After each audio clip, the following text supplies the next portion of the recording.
Drake Maye is here. Look out, NFL. He's here. This was the best game of Drake Maye's career on Sunday against Miami. He shut up all the haters, the detractors, the doubters, saying he hasn't progressed. He proved them all wrong on Sunday. And man, am I here for it. Man, am I here for the development of this kid, huh?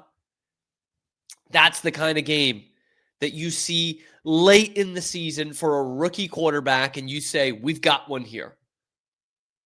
19-23, 230 yards, 3 total touchdowns, 2 through the air, 1 on the ground, no picks, and a much, much needed win.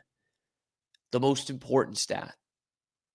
It's the first time the Patriots have scored 30 points in 35 months, and their first win over the Dolphins since Antonio Brown was catching touchdowns for the Pats. It's a long time.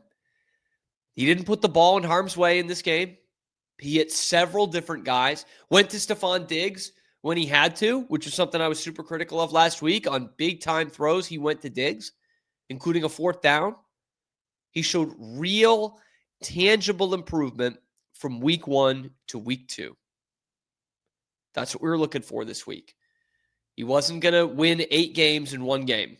You just needed to see some improvement. And you saw it, man. You saw it.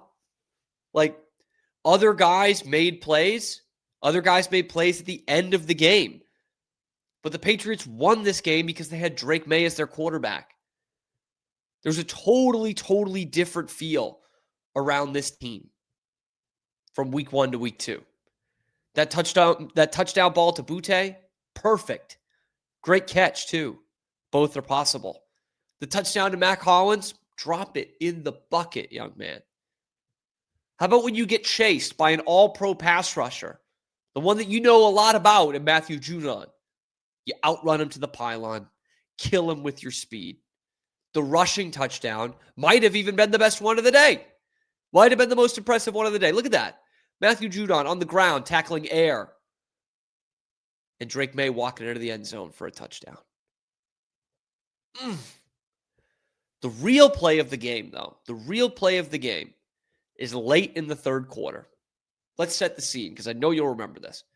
The Dolphins have just taken a lead. It's 20-15. The Patriots defense cannot stop them. And the offense has the ball in a 3rd and 3. I wrote it down here. 3rd and 3 from their own 34. The Dolphins bring a blitz, which they didn't do much of yesterday. And they actually get a hand on Drake. But he steps up. He delivers a perfect touch pass to Ramondre Stevenson. Big gain. And Ramondre ends up breaking a couple tackles and making it 55 yards. Drake Maye turned what should have been a sack on 3rd down and a punting situation into a 55-yard completion down to the Miami red zone at the 20-yard line. They scored a touchdown. The touchdown run from Drake Maye was a few plays later, and they took the lead going into the 4th quarter. That pass to Ramondre Stevenson legitimately may have made a difference in the game because of how the Patriots defense was getting shredded at that point. Like Tua was going all the way up and down the field against them, which I'll talk about in a few minutes. And if they had to punt the ball right there, I don't know whether they would have saw a lead for the rest of the game. And more importantly than that, that pass legitimately might have been the best play of Drake Maye's young career. That one right there. Not a touchdown, not a game winner, nothing like that. Nothing you'll see on a highlight tape. But that was like the best play. Had a big moment that I think he's had in his career. Now, I know some of you are like, whoa, whoa, whoa, whoa. I've seen some pretty freakish plays from this kid, including one that was right at the end of a game in crunch time. And it wasn't like the one in Tennessee last year where you're thinking, oh my God, that's a video game play.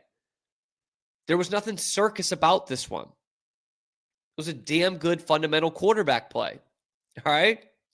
Feels the rush, steps up in the pocket, see a guy open with room ahead of him. Like, how many times does Drake Maye get too antsy with that particular throw? He's got a guy who he knows can make guys miss. He's got space in front of him, and he's open. Like, how many times is he just putting too much on that? He can make that throw in his sleep. He doesn't this time. He leads him perfectly, leads to yak, leads to a touchdown. Money play on a money down. That's why Drake Maye is here. Here, he's arrived. Does it mean he's elite right now? No. Has he played 2 lackluster defenses 2 weeks in a row to open the season? Yes. But we still have to remember this. This was Drake Maye's 15th career start in the NFL. For all that has been put on his plate, metaphorically speaking, for all the expectations around him and for all the hate that he'll get after a lackluster game, this is start number 15 in the NFL. He still hasn't played a whole season yet. Not one full season in the league, and he has a new coach, a new offensive coordinator, a new offensive line, and a new number 1 receiver. That's a lot of new. A lot of new around the kid. But to be fair, I thought he stunk last week against the Raiders. I thought the whole offense stunk. I wasn't looking for 350 yards, 4 touchdowns, no picks. What I'm looking for is an improvement. You knew you were facing a bad team this week, but you were going on the road, tough environment that you can never play in, whether it's the weather, whether it's what. You can never play well there. Always looking forward with some improvement. And that was some damn good improvement. It really was. Now, here's why I think Drake Maye was successful, and you can take this as a good sign or a bad sign. I think it's up to interpretation, but in week 1 against the Raiders, Maye was under pressure nearly 40% of the time. And under pressure, his accuracy numbers really dropped. He was just 8 of 16 when pressure was on him with a pick, no touchdowns. He looked like he was rushed, and he showed it, and that's when he was missing open throws. How many times did we say that after last week? Missing open guys. Couldn't move the ball because he was missing throws. It was when he was under pressure against what is probably still one of the 3 or 4 worst offensive lines in the league, if not the worst. But if you look at week 2 against the Dolphins, just 6 pressures over 31 dropbacks. 6. Massive, massive drop. Okay? That's what? 19% of the time rather than 40% of the time? He still made tough throws, but he did it from a cleaner pocket. And no picks. He didn't put the ball in harm's way. Nothing was compromised. Nothing was rushed. His mechanics held up. Even under some of the duress that he did have, like the 3rd down play to Ramondre Stevenson. But there was far less duress in the game. That's a big reason why I think this performance was a huge improvement. Now, you can take that as a bad thing of, okay, well, next week they're facing TJ Watt, and the Steelers are going to blitz a lot more than Miami did. And there's going to be some problems there for sure. Or you could say, actually, the left tackle Will Campbell played pretty good in this game, pretty well. And Drake Maye made plays when he was under pressure. And this looked more sustainable. He threw the ball half as many times as he did in week 1. Barely let it touch the ground. And again, didn't turn it over. And the thing that sticks out to me is this was a real stat line too. So many of Drake Maye's stat lines have been a little inflated or deflated based off his offense and what he's got around him. This is a real stat line. No bullshit, garbage time, yards and touchdowns, none of that. This was on the road in an important game. And Drake Maye led 5 scoring drives. 5 legit scoring drives. My hope is that 33 points will be good enough most weeks, but I'm not sure with this defense. I'm not sure at all. But at that point, it's not on your quarterback, right? I'll tell you one thing I was disappointed in Drake Maye's performance, though. One thing. He didn't really put the game away with an offensive drive. They got the ball at the Dolphins 38 after that Marte Mapu interception. There's 2:12 left on the clock, and they were up 3. That is the first time in his career Drake Maye has been tasked with, okay, get a couple of first downs, run the clock out. It's like being a closer in baseball. The last 3 outs, the toughest to get.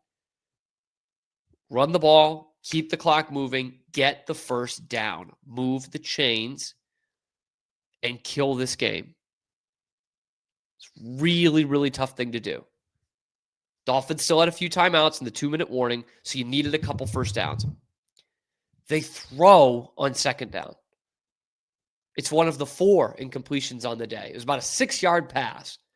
Incomplete, stops the clock, keeps the timeout in Mike McDaniel's pocket. Hated it. And to me, even though it's in his rookie year still in game 15, that's a decision that Drake Maye has to make. He has to look at that and say, if this is not a high percentage throw, if this is not a layup throw, I'm not throwing it. I'm not risking them saving 35 to 45 seconds and a timeout because I thought I could make this. And it wasn't a high percentage throw. It wasn't. And he missed Matt Collins. And I'm thinking, man, at that point, a sack is better than that. But just take off at that point. You threw it 6 yards anyway. It's not going to be a big completion. If you only have to run 3 yards and take a slide, do it. Keep the clock moving. Now, the saving grace was that it was a turnover that Mapu ran back a little bit, so they were in enough field goal range, and they did have a field goal to make it 33-27, and a 6-point game is much different than a 3-point game, but that was really shaky and bad situational football. Really the first time in his NFL career he had to kill the game off of the drive, and he couldn't do it, didn't do it. That said, still plenty of positives to take away. Still plenty of positives.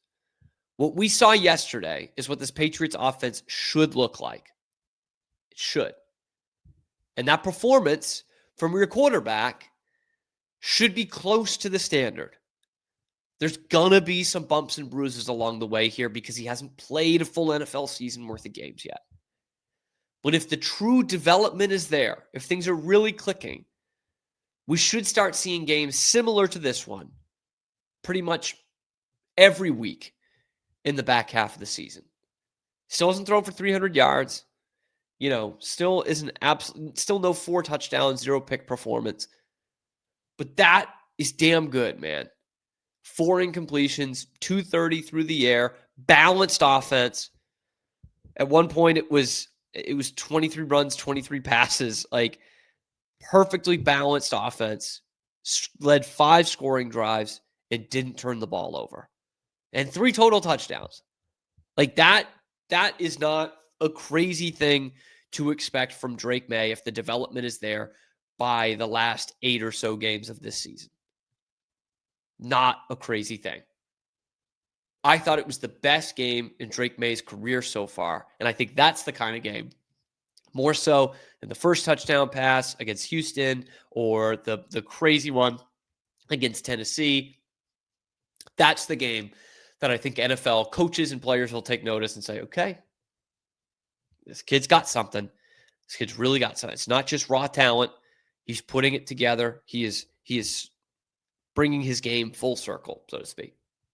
But let me know what you guys think in the comments section below. Is this the best game Drake Maye has played in his NFL career so far? Was it his best ever play on that one to Ramondre Stevenson on 3rd down? And how excited are you about the rest of the season for this Patriots team? Let me know in the comments section below. Then be sure to like the video, subscribe to the channel. We're coming at you live every weekday, high noon Eastern time, and then available wherever you get your podcasts as well. Your direct alternative to Boston Sports Talk Radio. I'm your host, Cam Stewart. Zach Burke keeps us on the air 5 days a week. Check out the other videos on the channel talking Patriots, Red Sox, everything else going on in the world of Boston sports so that you don't have to listen to Boston Sports Talk Radio.